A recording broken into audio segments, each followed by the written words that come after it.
Everyone, welcome to VDSK learning platform. So dear student, आज के इस वीडियो में हम लोग क्लास 10 का chapter number 4 from the diary of Anne Frank written by Anne Frank पढ़ने वाले हैं। जैसा कि अपने प्रीवियस वीडियो में हमने पेज नंबर 50 तक पढ़ लिया है, आज हम नेक्स्ट पेज 51 से स्टार्ट करेंगे।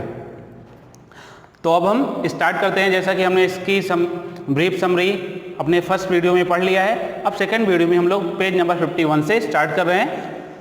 Since no one would understand a word of my stories to Kitty if I were to plunge right in, I had better provide a brief sketch of my life, much as I dislike doing so.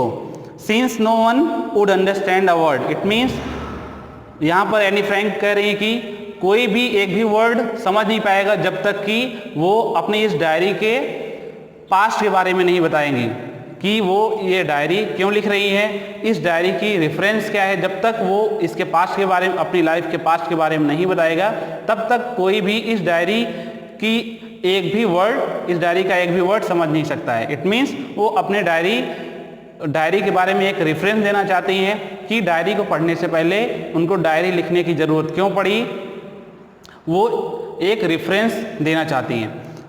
And much as I dislike doing so, और उनको ऐसा करना बिल्कुल पसंद नहीं है कि वो अपने बारे में कुछ बताएं, बट जब तक वो अपने पास्ट के बारे में बताएंगे नहीं तब तक कोई उनकी डायरी समझ नहीं सकता है। So that he wanted to tell about his diary.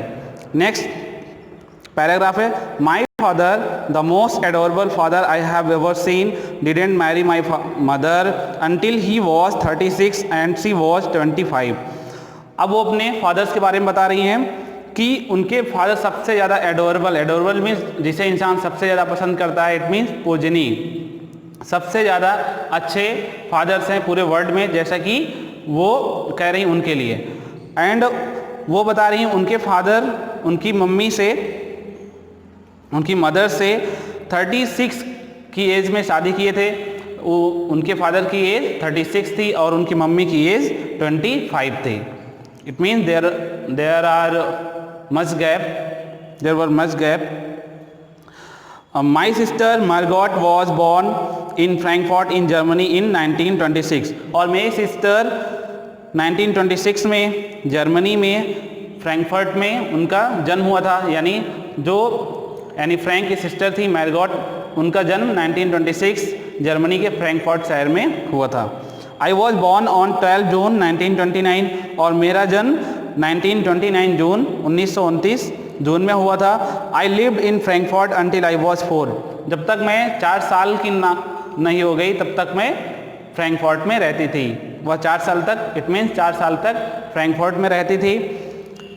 My father immigrated to Holland in 1933, उनके पिता, इट मीन्स एनी फ्रैंक के पिता 1933 में हॉलैंड मीन्स जो अभी नीदरलैंड से नाम से जाना जाता है, वहाँ पर मूव कर गए। इमिग्रेंट मतलब एक देश छोड़कर दूसरे देश चले जाना, तो वो अपना देश जर्मनी छोड़कर वो नीदरलैंड्स को मूव कर गए 1933 में। जस्ट बिकॉज कि वहाँ पर उस टाइम नाजीज का कब्जा हो चुका था और नाजीज जो है यहूदियों को मार रहे थे, इस वजह से वो देश छोड़ करके चले जाते हैं Amsterdam Holland. My mother Edith Hollander Frank went with him to Holland in September, मेरी माँ उनके साथ वो सितंबर में जाती हैं। While Margaret and I were sent to Aachen to stay with our grandmother, जबकि मुझे और मेरी बहन को आर्सेन शहर में मेरी दादी के पास भेज दिया जाता है, और मेरी मम्मी और इट मीन्स एनी फ्रैंक की मदर और फादर दोनों लोग हॉलैंड मूव कर जाते हैं। Margaret went to Holland in December and I followed in February, और इसके बाद दिसंबर में मार्गारेट जो है वो भी हॉलैंड जाती हैं और एनी फ्रैंक फरवरी में जाती हैं। When I was plunk down on the table as a birthday present for Margot, और जब वो जाती हैं उस समय मार्गॉट, उनकी जो बड़ी सिस्टर रहती है, उनका बर्थडे रहता है और उनको एज अ बर्थडे गिफ्ट के रूप में, एज अ बर्थडे प्रेजेंट के रूप में वहाँ पर पेश किया जाता है। उनको बताया जाता है कि ये तुम्हारी बर्थडे गिफ्ट है। I started right away at the Montessori nursery school I stayed there until I was 6. At which time I started in the first form. वो अपनी एजुकेशन नर्सरी से स्टार्ट करती हैं और जब तक वो 6 इयर्स की नहीं हो जाती हैं तब तक उनको फर्स्ट में एडमिशन नहीं मिलता है। इट मीन्स जब वो 6 इयर्स तक वो नर्सरी स्कूल में पढ़ती हैं, इसके बाद जब 6 ईयर की हो जाती हैं तब उनका एडमिशन एक फर्स्ट क्लास में होता है। In the sixth form, my teacher was Mrs. Cooper's the head mistress. जब वो 6 ईयर की हो गई, in the sixth form my teacher, जब वो क्लास 6 में थी तब उनकी हेड मिस्ट्रेस जो थी वो मिसेस कूपर्स थी। At the end of the year, we were both in tears as we said heartbreaking farewell. और जब वो सेशन एंड हो जाता है तब वो दोनों लोग अलग हो जाती हैं और ये बहुत ही हार्ट ब्रेकिंग, बहुत ही सैड मोमेंट होता है दोनों के लिए, बिकॉज अब दोनों बहुत ज़्यादा अटैच हो चुके थे एक दूसरे से, उनकी बॉन्डिंग बहुत ज़्यादा हो चुकी थी, एक अच्छी रिलेशनशिप दोनों लोगों के बीच में थी। That's why they are feeling very heart sicken और उनको बहुत ज़्यादा हार्ट फील हो रहा था एक दूसरे से अलग होकर के। In the summer of 1941, Grandma fell ill and had to have an operation. So my birthday passed with little celebration. और 1941 की गर्मियों में उनकी दादी माँ बीमार हो जाती हैं और उसी टाइम पर एनी फ्रैंक का बर्थडे आता है और उनका बर्थडे बहुत ही लिटिल, इट मीन्स वो उस साल सेलिब्रेट नहीं किया जाता है। ग्रैंडमा डाइड इन जनवरी 1942। अब 1942 में उनकी ग्रैंडमा की दादी माँ की डेथ हो जाती है। No one knows how often I think of her and still love her. कोई नहीं जानता कि मैं उन्हें कितना प्यार करती थी, मैं उनसे कितना पसंद करती थी, इवन अभी भी मैं उन्हें पसंद करती हूँ। This birthday celebration in 1942 was intended to make up for the other and grandma candle was lit along with the rest.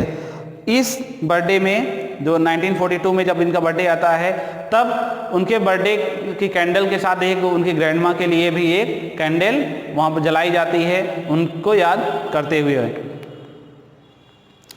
The four of us are still doing well. हमें से चारों लोग, मम्मी, पापा और उसकी बहन और वो बहुत अच्छे से सब रह रहे थे। And the brings me to the present date of 20 June 1942। और इस तरीके से वो आज की डेट पर आ जाती हैं जिस दिन वो डायरी लिख रही होती हैं। वो डेट कौन सी थी? 20 June 1942। And the solemn dedication of my diary. और अब वह अपनी उस डायरी के प्रति बहुत गंभीर रूप से, बहुत हार्टली जो डेडिकेटेड है, समर्पित है और उसको एज अ फ्रेंड ट्रीट कर रही है। That's why he dedicated to his diary, to her diary too much. Now come on the page number 52।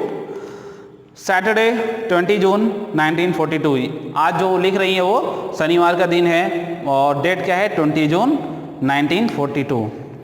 Dearest kitty, जो कि किटी उनकी डायरी का नाम है, तो लिखते हैं dearest Kitty, our entire class is quaking in its boots. The reason of course is forthcoming meeting in which the teacher decide who will move up to the next form and who will be kept back.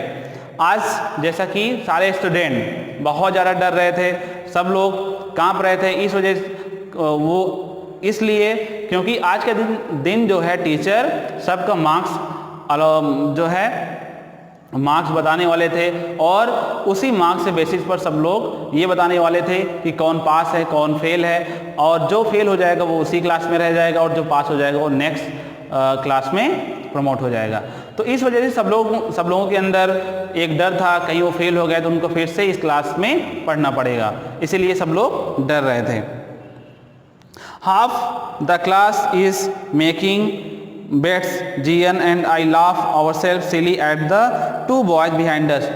लगभग आधी class बेट लगा रही थी, मैं और जियन जो कि उसकी फ्रेंड थी, वो कुछ मूर्ख बच्चों पर, मूर्ख यानी जो स्टूपिड थे, जो बहुत ज़्यादा डर रहे थे, उनको भरोसा खुद पर नहीं था और वो बेट लगाए हुए थे, उन पर वो लोग बहुत हंस रही थी। उनमें से दो बच्चे ऐसे थे उन पर कुछ ज़्यादा ये लोग हंस रही थी। और ऐसा क्यों?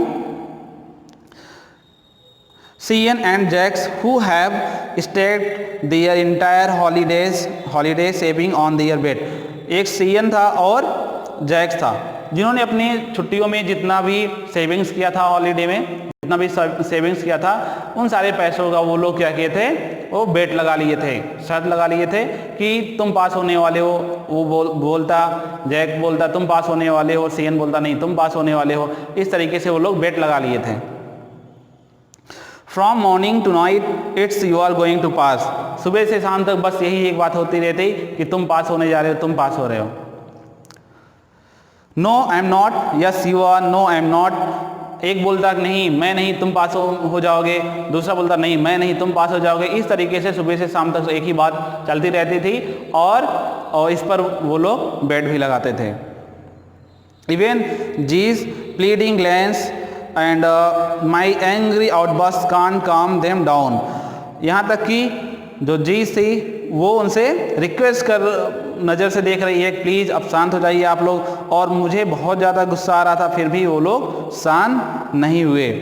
If you ask me there are so many dummies that about a quarter of the class should be kept back, but teachers are the most unpredictable creature on the earth. अब यहाँ पर एनी फ्रैंक खुद का opinion दे रहे हैं कि अगर मुझसे पूछा जाए कि मेरी क्लास में स्टूडेंट प्रमोट होने लायक हैं कि नहीं, आगे वाली क्लास में जाने लायक हैं कि नहीं, तो मेरे अकॉर्डिंग इसमें से 25% बच्चे ऐसे, एक चौथाई बच्चे ऐसे हैं जो कि प्रमोट होने लायक नहीं है, इसी क्लास में फिर से पढ़ने लायक हैं, क्योंकि उनमें इतनी अभी कैपेबिलिटी नहीं है, उनमें इतनी समझ नहीं है, तो उनको अभी इसी क्लास में रहना चाहिए, उनमें ये क्लास पास करने की क्षमता नहीं है।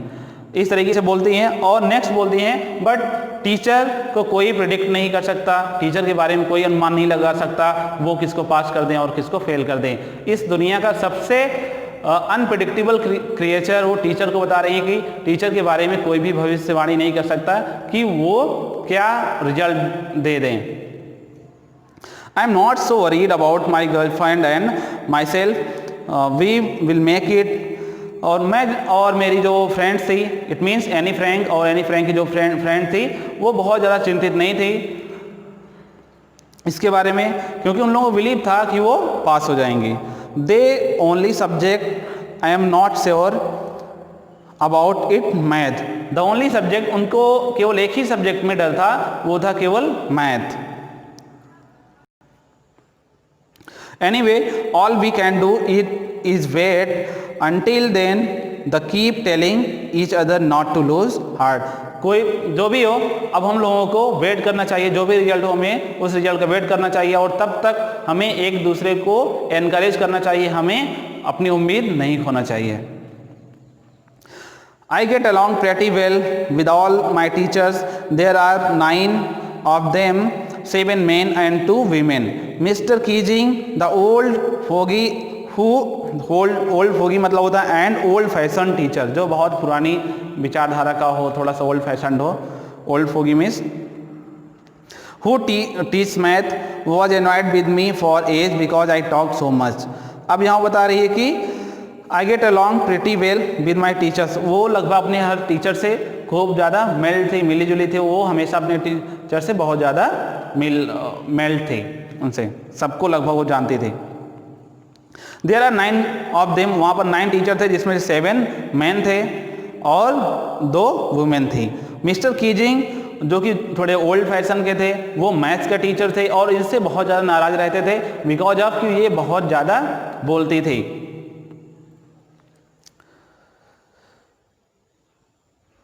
After several warning, he assigned me extra homework and essay on subject a chatterbox. A chatterbox, what can you write about that?